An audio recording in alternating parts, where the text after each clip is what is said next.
Hey, this is Arrabon, our Thoughtful Thursday, where we answer questions that will help you to become more of a reconciling community. My name is David Bailey. And I'm Elena Aronson. And our question today is, does social class shape the church? Elena, what do you think? Well, I actually really like this question because I think a lot of the time we just talk about race and whether our churches are racially segregated. But the fact is that we segregate ourselves in so many ways. And social class has a big impact on our communities, the way that our neighborhoods look, and we often do not cross significant socioeconomic boundaries in our church services. The Bible speaks a lot about the poor and the way that God's people ought to care for the poor. But one of the things that's really important for us to realize is that every time the Bible speaks about the poor, it's in the context of the poor being amongst you in community. But the unfortunate thing in America is that our cities have been designed that if you have enough education, money, or connections, that our cities are designed that you don't even have to see anybody that's poor. In the story of the Good Samaritan, the priest and the Levite had to walk past the person on the Jericho road. That was an unfortunate situation.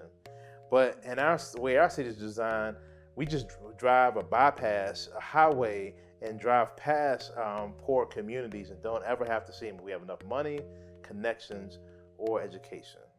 And so one of the things that we really need to understand as Christians is that our engagement with the poor is really tied up into our Christian identity and our Christian practice of what does it mean to be a Christian, to love your neighbor as yourself.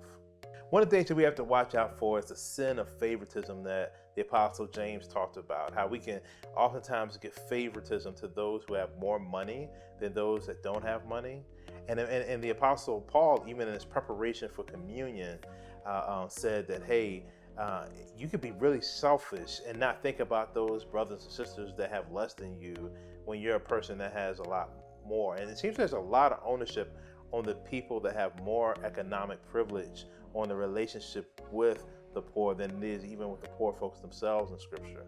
And so one of the things that communion does is it gives us an opportunity not only just to examine our own selves and the sins that might be engaging in our own heart, but it gives us an opportunity to think about those who don't have, that are around our table, that we would be serving and in communion with.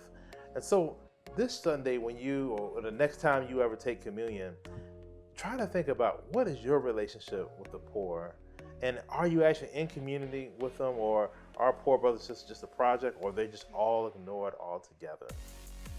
Thank you for watching the Thoughtful Thursday video. Please leave questions or comments in the comment area below. Take a moment and share this with a friend, and hit subscribe so that you can get the Thoughtful Thursday question each week.